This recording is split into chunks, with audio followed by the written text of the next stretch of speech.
This is exactly what I'm talking about. This is the delusion. This is the entitlement that is prevalent throughout the WNBA dump. This victim mentality, blaming everyone else for your history of huge embarrassing failure.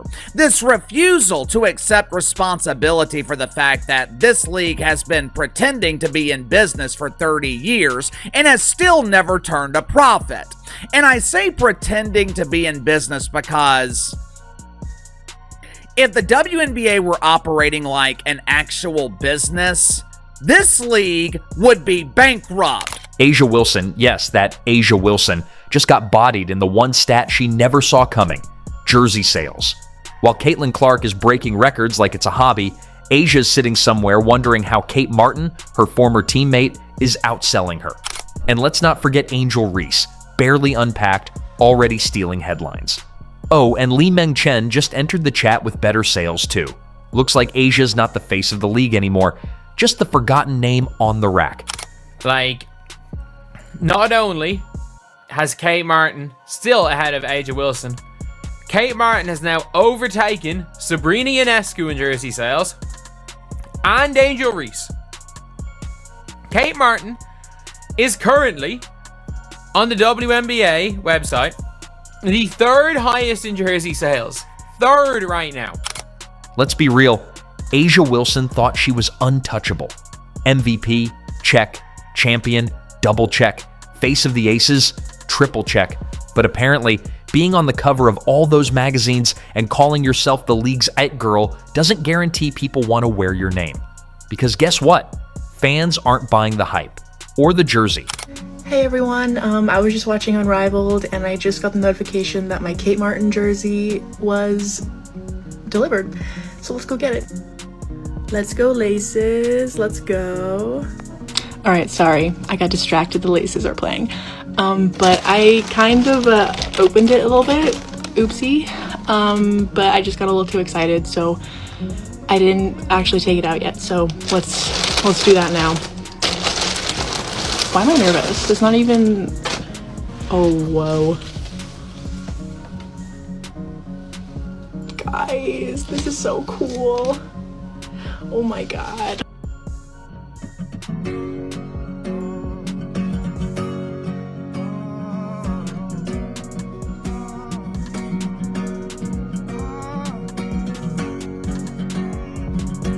Now that I've received my Kate Martin Valkyries jersey, it hit me that the Valkyries will be playing in May.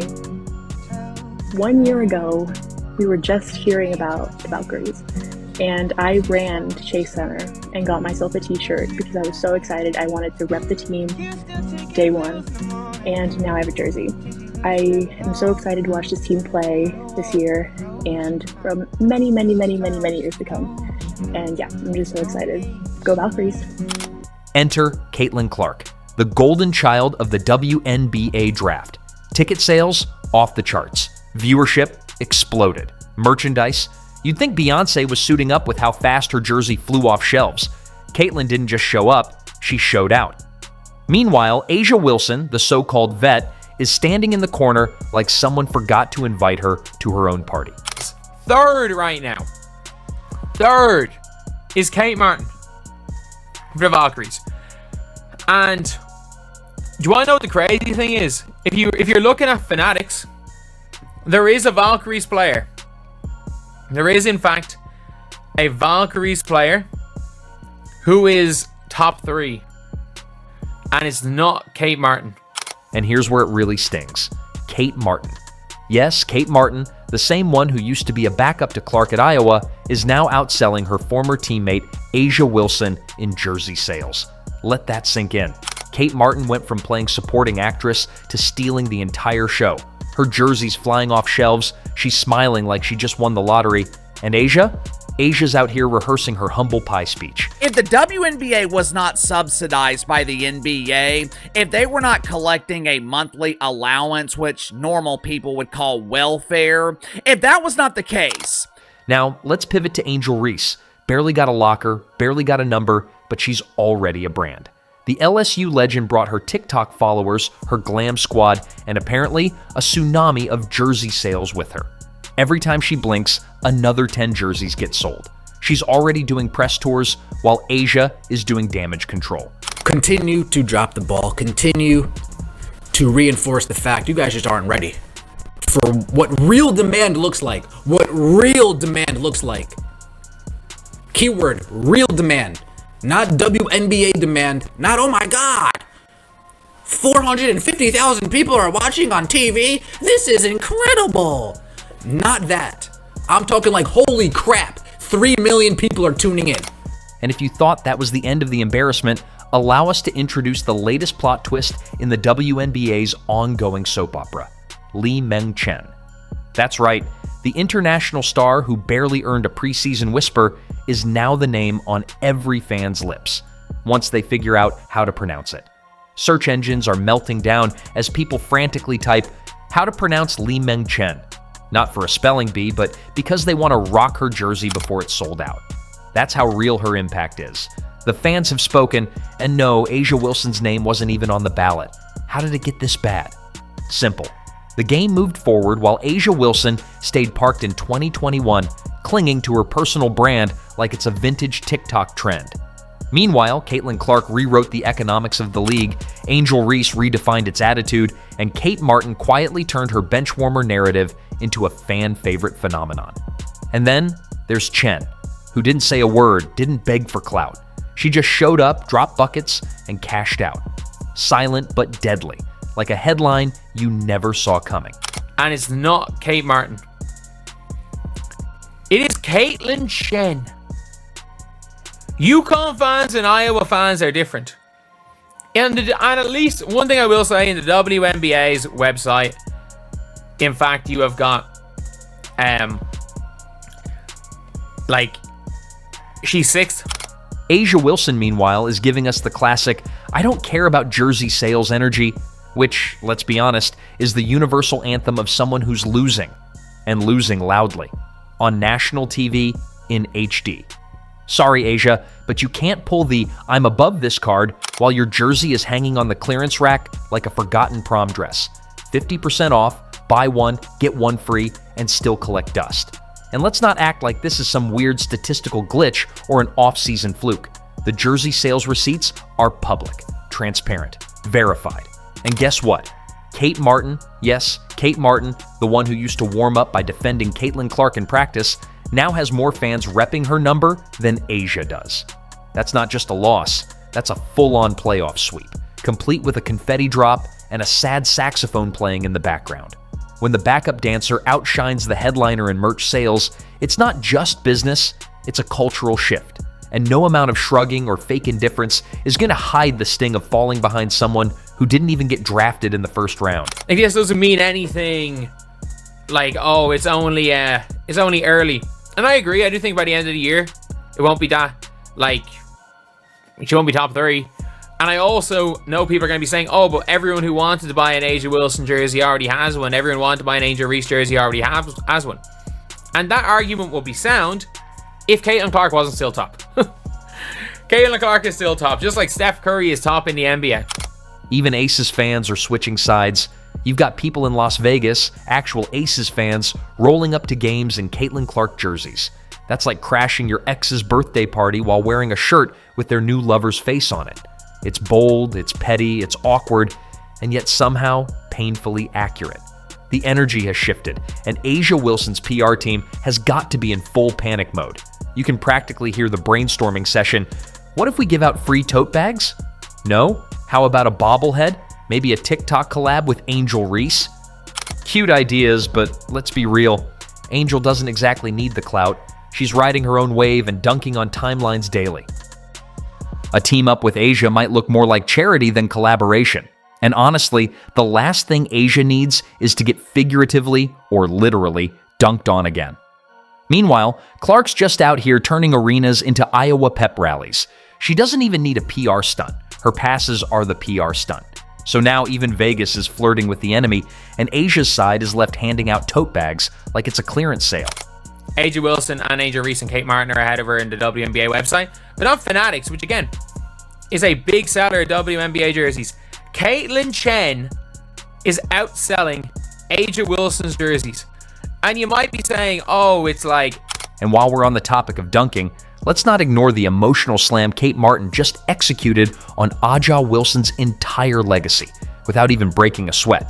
Kate didn't need a Nike campaign, a press tour, or a PR team working overtime. All she needed was a moment, and the fans handed it to her like she was the second coming of Diana Taurasi. Now she's smiling from the top sellers list like she just unlocked Hall of Fame mode, while Aja's camp is out here tweeting vague motivational quotes like "trust the process" and "the grind doesn't stop," which is basically athlete speak for "I'm panicking" in lowercase. Let's be honest, legacy is great. It looks amazing on a plaque, sounds poetic in a retirement speech, and it gives sports writers something to romanticize. But if legacy doesn't sell jerseys or move the culture, then it's just a feel-good bedtime story. The WNBA isn't stuck in nostalgia, it's shifting, fast. The audience is younger, louder, and unapologetically focused on the now. And right now, Kate Martin is the moment. Meanwhile, Aja Wilson is dangerously close to becoming yesterday's headline with tomorrow's engagement metrics. What the actual shit?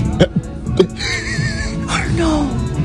That's cute. This is mine. Do you want Hunter, me to? Oh, you could get the red shorts to go with You it. did not take this out of my closet.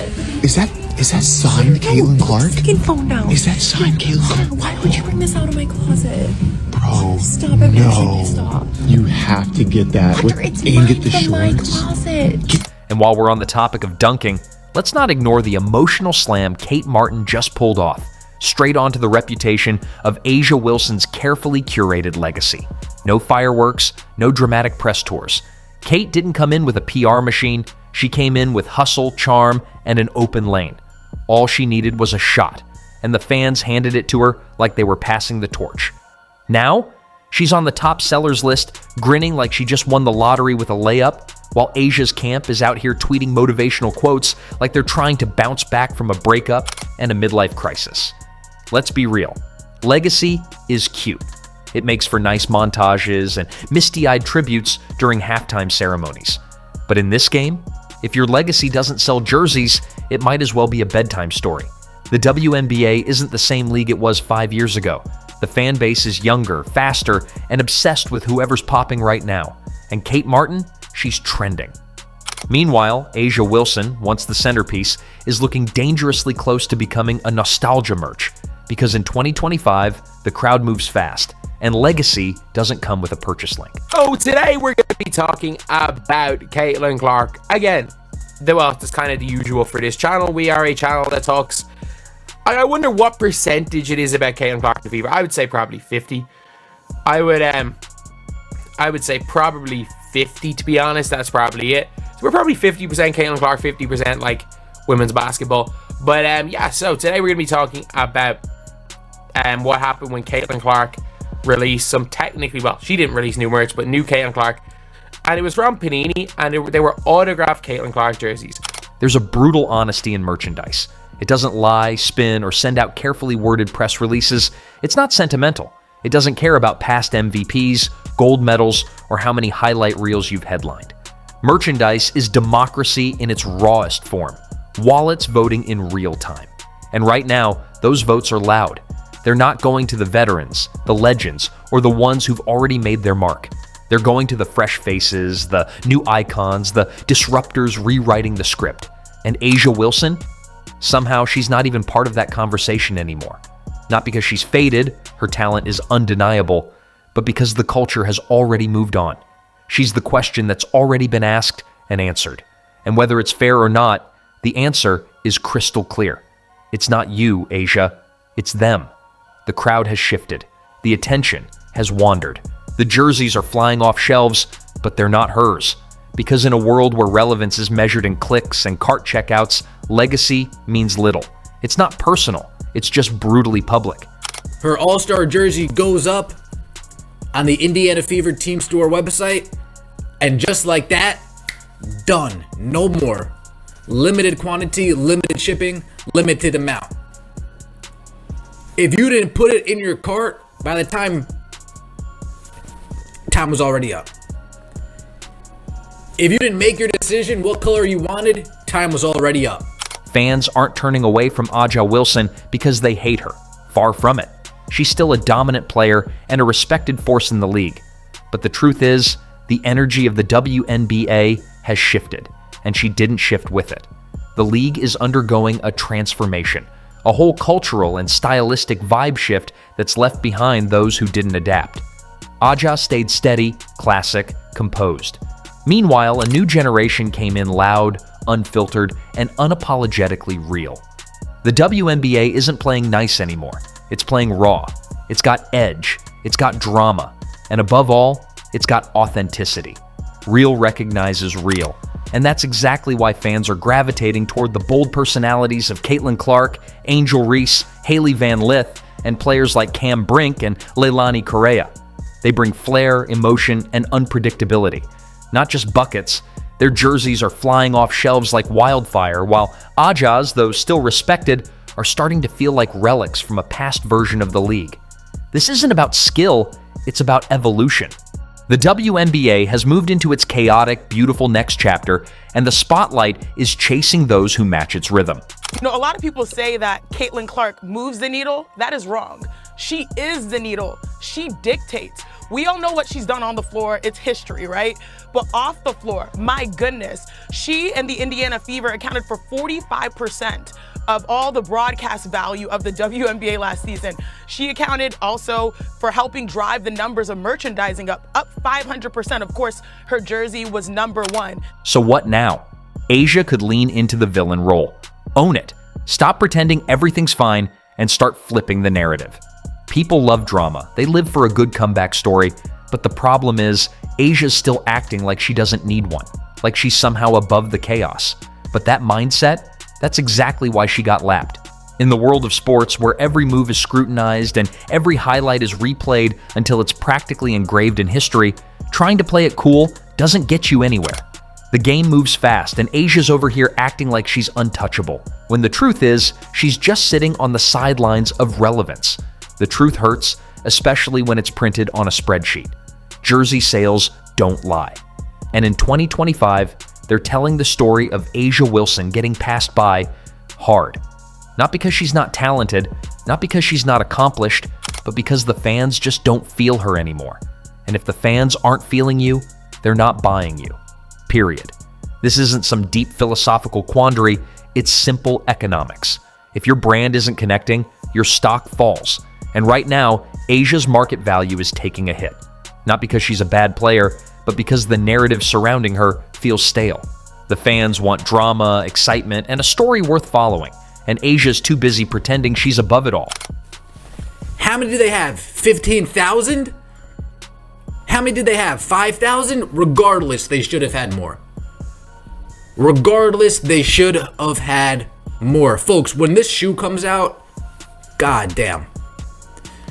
Nike better be prepared. That website might just drop. That website might get extremely blown up. People are going to be rushing to that website to make sure they put the CC1s in their basket before it's completely sold out. Meanwhile, Caitlin Clark is out here building a merch empire that rivals any celebrity's line of hoodies. Angel Reese has turned into a walking brand machine. Seriously, this woman is single-handedly keeping the print shops in business. Kate Martin, she's living her Cinderella moment, going from overlooked to overbooked faster than you can say brand ambassador. And Li Meng Chen, let's just say she's blowing up quicker than a viral meme. No one's even checking her jersey sales because they're too busy copying her style. Then there's Aja Wilson. Bless her heart, she's watching all of this unfold from the sidelines of the merch leaderboard like someone who showed up late to the party and realized the free food was already gone. So here's the cold, hilarious truth. If jersey sales are the new scoreboard, Aja Wilson didn't just lose the game. No, she got benched harder than a backup quarterback in the Super Bowl. And let's be real, nobody's making a highlight reel of her sales numbers.